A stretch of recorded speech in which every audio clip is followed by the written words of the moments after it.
নমস্কার বন্ধুরা, কাকুলিস কিচেনে আপনাদের সকলকে স্বাগত জানিয়ে আজকে রেসিপি শুরু করছি। আজ আমি তৈরি করে দেখাবো গাজরের পাটিসাপটা পিঠে।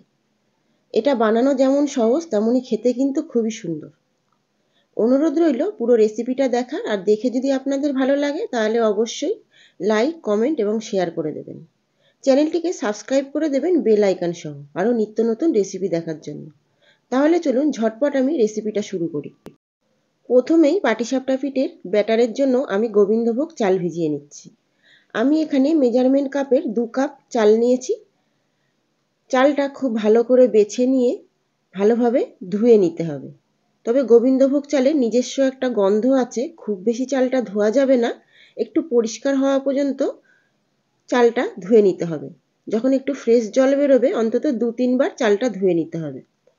বেশি ধুলে চালের নিজস্ব গন্ধটা কিন্তু চলে যাবে। চালটা আমি ভালোভাবে ধুয়ে নিয়েছি। এবার পরিমাণ মতো জল দিয়ে ভিজিয়ে রেখে দেবো 1 থেকে 2 ঘন্টার জন্য। ফিরে আসছি 2 ঘন্টা পর। দেখুন 2 ঘন্টা পরে চালটা অনেকটাই ফুলে গেছে, আর চালটা কিন্তু খুব ভালোভাবে ভিজেও গেছে। এবার আমি চালটা পেস্ট করে নেবো একটা মিক্সি জারে। সমস্ত চালগুলো এখানে অ্যাড করে দিতে হবে, আর অ্যাড করে দেবো পরিমাণ মতো জল। জলটা দিয়ে স্মুথ একটা ব্যাটার বানিয়ে নিলাম। এবার আমি পাটিসাপটার ব্যাটারটা বানিয়ে নেব। এখানে অ্যাড করে দিয়েছি 1 বাটি ময়দা। ময়দাটা একটা ছাঁকনির সাহায্যে খুব ভালো করে চেলে নেব। ময়দাটা চেলে নেওয়ার পর এবার আমি খেজুরের পাটালি জল দিয়ে ফুটিয়ে রেখেছিলাম, আর জলটা উষ্ণ গরম পর্যায়ে যখন থাকবে সেই সময় আমরা ব্যাটারটা বানিয়ে নেব। জলটা খেয়াল রাখবেন খুব বেশি গরম যেন না থাকে, আবার একদম ঠান্ডাও যেন না হয়ে যায়। একটা আঙুল চুবিয়ে রাখা যাবে সেরকম অবস্থাতেই ব্যাটারটা বানাতে হবে। প্রথমে আমরা লিকুইড খেজুরের গুড় দিয়ে ময়দার ব্যাটারটা খুব ভালোভাবে স্মুথভাবে তৈরি করে নেব। এরপর গোবিন্দভোগ চালটা যে পেস্ট করে রেখেছিলাম সেই চালের পেস্টটা এখানে অ্যাড করে দেবো।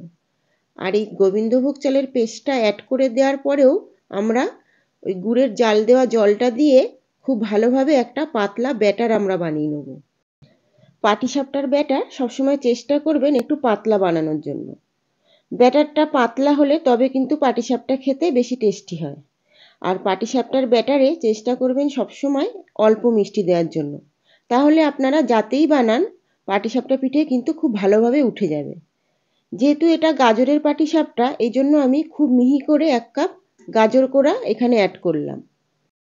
গাজর কোড়াটা অ্যাড করে দেওয়ার পরেও খুব ভালো করে হুইস্কারের সাহায্যে ব্যাটারের সঙ্গে মিশিয়ে দিতে হবে। খুব ভালোভাবে মিশিয়ে নেওয়ার পর এটা রেখে দিতে হবে 30 থেকে 40 মিনিটের জন্য। আমি দেখিয়ে দিচ্ছি ব্যাটারের ঘনত্বটা কীরকম হয়েছে। দেখুন ঠিক এরকম অবস্থায় ব্যাটারটা বানিয়ে নেবেন। আপনারা দেখে বুঝতেই পাচ্ছেন ব্যাটারটা কত সুন্দর স্মুথ আর একদম পাতলা হয়েছে।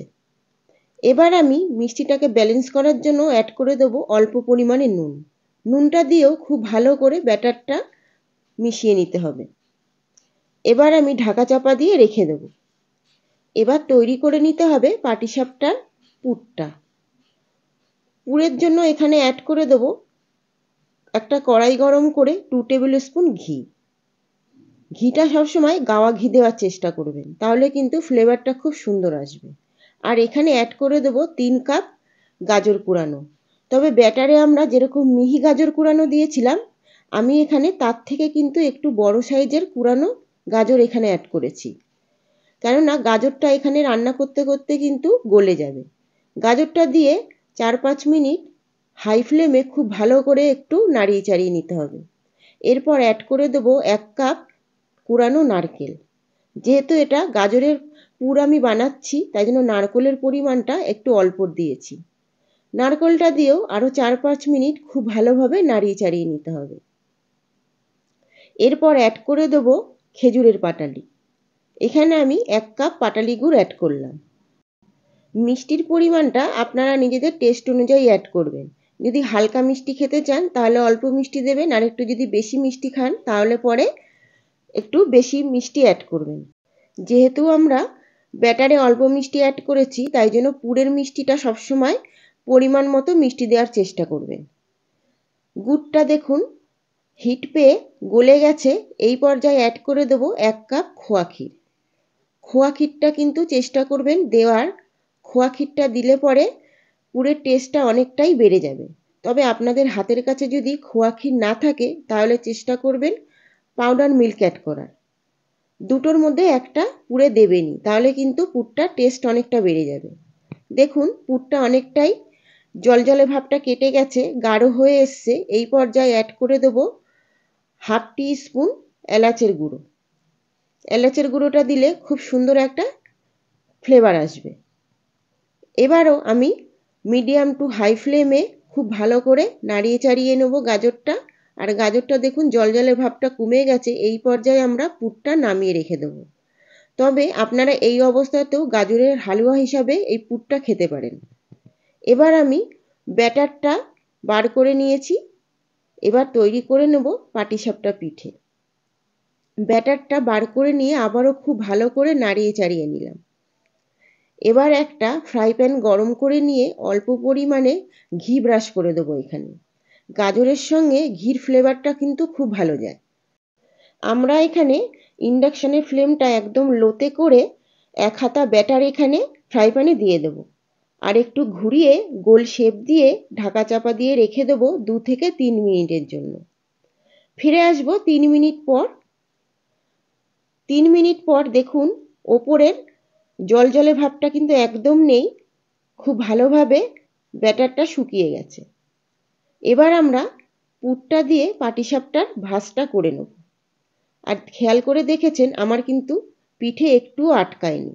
আর এবার মিডিয়াম ফ্লেমে এপিট ওপিট খুব ভালো করে পাটিসাপটাটা সেঁকে নেব। সেঁকে নিয়েই তুলে নেব। তৈরি হয়ে গেল খুব সহজভাবে আমাদের গাজরের পাটিসাপটা। আমি এখানে আরও একটা পিঠে তৈরি করে আপনাদের দেখাচ্ছি। আবারও ঘি ব্রাশ করে দিয়েছি। আর এখানে অ্যাড করে দেবো 1 হাতা ব্যাটার। ব্যাটারটা দিয়ে খুব ভালোভাবে ঘুরিয়ে একটা গোল শেপ দিয়ে দেবো। আর পুরো প্রসেসটাই করতে হবে একদম লো ফ্লেমে। এবার 2-3 মিনিটের জন্য ঢাকা চাপা দিয়ে রেখে দেবো। ফিরে আসবো 2-3 মিনিট পর। ঢাকনাটা খুলে দিয়েছি। এবার আমরা গাজরের পুরটা দিয়ে দেব। গাজরের পুরটা দেওয়ার পর পাটিসাপটার ভাঁজটা করে দিলেই তৈরি হয়ে গেল গাজরের পাটিসাপটা। আপনারা খেয়াল করে নিশ্চয়ই দেখেছেন আমার কিন্তু একটা পিঠেও আটকায়নি, খুব ভালোভাবে পিঠেগুলো উঠে গেছে। এবার মিডিয়াম ফ্লেমে এপিট ওপিট একটু সেঁকে নেব। সেঁকে তুলে নিলেই তৈরি হয়ে গেল আমাদের গাজরের পাটিসাপটা। আশা করব আজকের রেসিপি আপনাদের খুবই ভালো লেগেছে। অনুরোধ রইল বাড়িতে একবার হলেও রেসিপিটা ট্রাই করার। আর আপনাদের রেসিপি যদি ভালো লাগে তাহলে অবশ্যই আপনাদের মূল্যবান মতামত কমেন্টের মাধ্যমে জানাতে কিন্তু ভুলবেন না। আমার যে সমস্ত বন্ধুরা চ্যানেলটিকে এখনও সাবস্ক্রাইব করনি তারা অবশ্যই সাবস্ক্রাইব করে রেখো বেল আইকন সহ। তাহলে আমি যখনই কোনো নতুন ভিডিও আপলোড করব তার নোটিফিকেশন সবার আগে তোমাদের কাছে পৌঁছে যাবে। আর আমার যে সমস্ত বন্ধুরা ফেসবুক পেজ থেকে দেখছো তারা অবশ্যই পেজটিকে ফলো করে দিও। আজ এই পর্যন্ত, ফিরে আসবো নতুন কোনো রেসিপি নিয়ে। নমস্কার।